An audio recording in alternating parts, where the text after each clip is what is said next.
हे प्रिय कृष्ण भक्तों, क्या आप जानते हैं जब वृंदावन की स्वामिनी श्री राधा रानी पहली बार स्वर्ण नगरी द्वारका में पहुंची, उस समय वहां का दृश्य देखकर स्वयं काल भी ठहर गया था।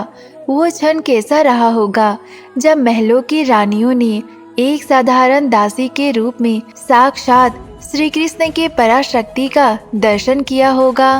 आखिर क्यों द्वारिकाधीश श्री कृष्ण ने राधा रानी के आते ही अपनी राजसी सिंहासन को छोड़ दिया और माता रुक्मणी के हाथों से सोने का पात्र गिर गया था। आज के इस वीडियो में हम उस अनकही और दिव्य गाथा का रहस्य खोलेंगे, जिसे सुनकर आपकी आंखों में प्रेमाश्रु निकल आएंगे। तो फिर चलिए चलते हैं द्वारका के उस गलियों में जहां आज भी राधा रानी का नाम अमर हो गया है। लेकिन वीडियो शुरू करने से पहले चैनल को सब्सक्राइब करें, वीडियो को लाइक करें और कमेंट में जरूर लिखें राधे राधे।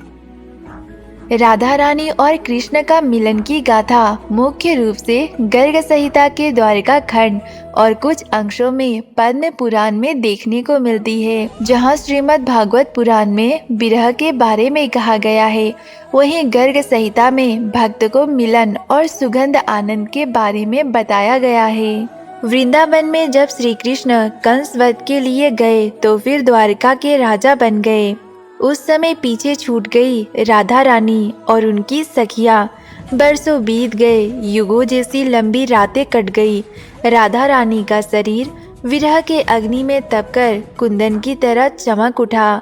श्री कृष्ण जो द्वारिका के अधिपति थे, उनकी रानियों के साथ महल में रहते थे, लेकिन उनका मन सदैव व्रज की गलियों में भटकता रहता था। एक दिन राधा जी ने निश्चय किया कि वे अपनी प्राण प्रिय श्री कृष्ण के दर्शन के बिना अब और जीवित नहीं रह सकती। ये कोई साधारण यात्रा नहीं थी, ये एक आत्मा का परमात्मा से मिलन का महान अभियान था। राधा रानी जब द्वारका के स्वर्ण द्वारों पर पहुंची तो वहां के वैभव को देखकर तनिक भी विचलित नहीं हुई। राधा रानी के लिए सोने की द्वारका भी श्री कृष्ण के बिना अधूरी प्रतीत हो रही थी। जिस समय राधा रानी ने द्वारका में प्रवेश किया, उस समय भगवान श्री कृष्ण के हृदय में एक तीव्र कंपन हुआ। उन्हें आभास हो गया कि उनके जीवन का आधार, उनकी शक्ति राधा आ चुकी है। रुक्मणी माता और राधा रानी का मिलन, ये इस कथा का सबसे भावुक हिस्सा है। जब माता रुक्मणी को पता चला कि वृंदावन की श्री राधा आई है, तो वह स्वयं उनके स्वागत के लिए द्वार पर चली गई। रुक्मणी जी ने देखा कि राधा रानी का सौंदर्य किसी सांसारिक स्त्री का नहीं, बल्कि साक्षात भक्ति का है। रुक्मणी जी ने राधा जी के चरण धोए। वहाँ एक बहुत सुंदर प्रसंग आता है। कहा जाता है कि जब रुक्मणी जी ने राधा जी को गर्म दूध पीने को दिया, उस समय श्री कृष्ण के पैरों में छाले पड़ गए। इससे ये सिद्ध होता है कि राधा रानी और श्री कृष्ण के शरीर दो हैं, लेकिन प्राण तो एक ही है। कृष्ण और राधा रानी का भेंट। जब कृष्ण और राधा रानी एक दूसरे के सम्मुख आए तो ना कोई शब्द निकला, ना कोई शिकायत। आंखों से बहते आंसुओं ने वर्षों के विरह को धो डाला। श्री कृष्ण ने राधा से कहा, राधे, तुम मुझसे कभी अलग नहीं थी। जैसे सूर्य से उसकी प्रभा और पुष्प की सुगंध अलग नहीं होती, वैसे ही मैं तुमसे अलग नहीं हूँ। राधा जी ने द्वारका में रहने का निर्णय किया, लेकिन उन्होंने एक शर्त रखी। वे वहाँ एक दासी की तरह रहेंगी, ताकि किसी को उनके और श्री कृष्ण के संबंध के बारे में पता न चले। ये उनके प्रेम की पराकाष्ठा थी। हे प्रिय कृष्ण भक्त, ये कहानी हमें सिखाती है कि प्रेम में अधिकार नहीं, बल्कि समर्पण होता है। द्वारका के महलों में रहकर भी राधा रानी ने कभी रानी बनने की इच्छा नहीं की।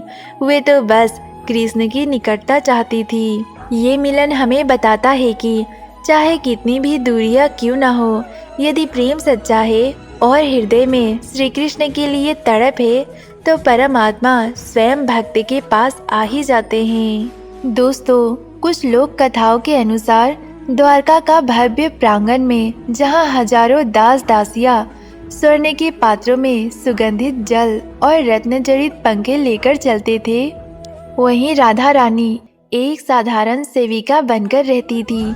उन्होंने अपना नाम राधा के स्थान पर कुछ और ही रख लिया था। वे प्रतिदिन ब्रह्म मुहूर्त में उठती, सबसे पहले मार्ग की सफाई करती। श्री कृष्ण को सुधर्मा सभा की ओर जाना होता था। राधा जी मार्ग के धूल को अपने आंचल से साफ कर देती थी और मन में कहती थी, मेरे प्राणनाथ के कोमल चरणों में कहीं कोई कंकड़ न चुभ जाए। वे मार्ग पर फूलों की पंखुड़ियां बिछाती थी, लेकिन इस तरह कि किसी को पता न चल जाए। यद्यपि श्री कृष्ण द्वारिका के राजा थे, लेकिन वो अंतर्यामी थे।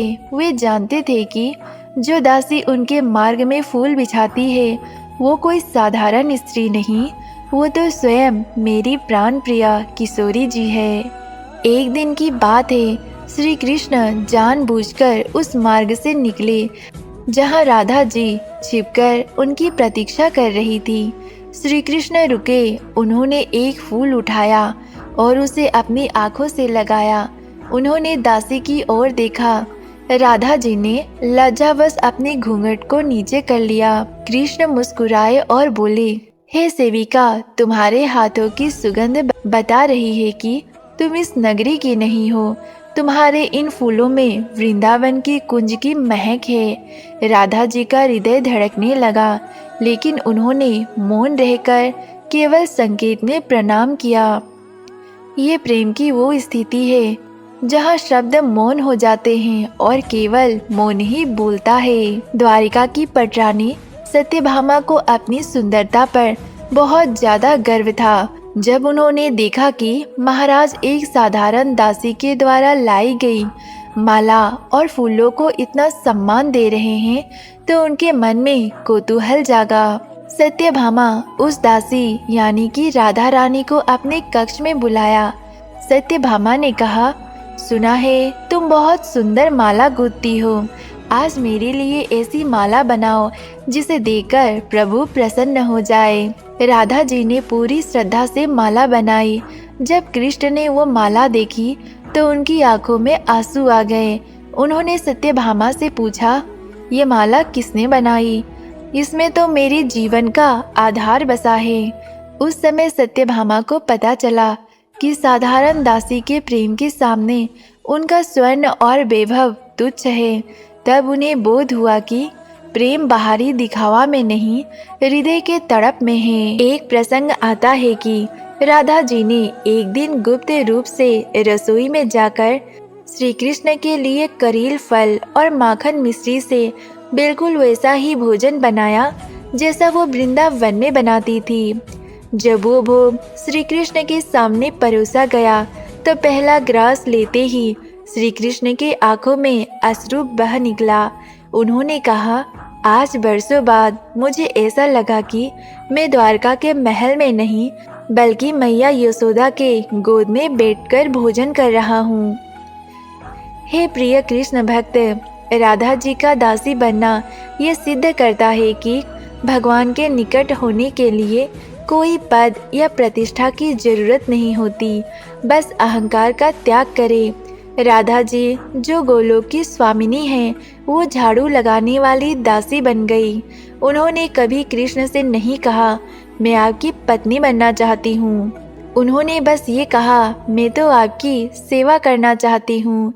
सच्चा प्रेम बिल्कुल ऐसा ही होता है और भक्तों को राधा रानी से यही सच्ची प्रेम। आप जानते हैं वो कौन सा प्रश्न था जो माता रुक्मणी ने एकांत में राधा रानी से पूछी थी? द्वारिका के स्वर्ण महलों में जब माता रुक्मणी ने देखा कि भगवान कृष्ण सोते जागते यहाँ तक कि स्वप्न में भी राधे राधे पुकारते हैं, तो उनके मन में एक जिज्ञासा जागी। वो स्वयं साक्षात लक्ष्मी का अवतार थी, कृष्ण की विवाहिता थी, लेकिन उन्होंने प्रेम समझना चाहा। एक दिन जब राधा रानी महल के एक शांत कोने में बैठी थी, माता रुक्मणी वहां पहुंची। उन्होंने राधा जी के हाथ पकड़ लिया और अत्यंत विनम्रता से पूछा, हे ब्रजेश्वरी, हे राधे, मैं कृष्ण की पटरानी हूँ। मैंने उनके लिए सर्वस्व त्याग कर दिया, उन्हें पत्र लिखा और उन्हें प्राप्त किया। मैं दिन रात उनकी सेवा करती हूँ, फिर भी प्रभु के हृदय में जो स्थान आपका है वो मेरा क्यों नहीं है? कृपया मुझे समझाइए, आपके प्रेम का वो परिभाषा क्या है जो साक्षात त्रिलोक के स्वामी आपके वश में है। उस समय राधा रानी के आंखों से अश्रु बह निकले। राधा रानी ने कहा, हे देवी रुक्मणी, आप तो लक्ष्मी हैं, पूजनीय हैं। आपके और मेरे प्रेम में बस एक सूक्ष्म अंतर है। आप कृष्ण से प्रेम करती है क्योंकि वे परमात्मा हैं, वे पति है, वो सर्वशक्तिमान है। आपका प्रेम विधि नियम से बंधा है, परंतु मेरा प्रेम सहज है। मैं कृष्ण से प्रेम इसलिए नहीं करती कि वे ईश्वर है या द्वारिका के राजा है। मैं तो उनसे इसलिए प्रेम करती हूँ क्योंकि वे कृष्ण हैं। यदि कृष्ण कल अपना सारा ऐश्वर्य त्याग दे, एक निर्धन ग्वाला बन जाए, तब भी मेरा प्रेम वैसा ही रहेगा। राधा जी ने प्रेम का सबसे रहस्य बताया। देवी, प्रेम दो प्रकार के होते हैं। एक स्वयं सुख इच्छा, जहाँ हम चाहते हैं कि हमारा प्रिय हमें सुख दे, और दूसरा वो प्रेम जिसमें हम चाहते हैं हमारा प्रिय सुखी रहे, चाहे उसमें हमें कष्ट ही क्यों ना मिले। राधा जी ने समझाया कि द्वारिका में रानियां चाहती है कि कृष्ण उनके महल में आए ताकि उन्हें सुख मिले, परंतु वृंदावन में राधा चाहती है कृष्ण सुखी रहे, चाहे उन्हें देखने के लिए मुझे करोड़ों वर्षों तक तपस्या ही क्यों ना करनी पड़े।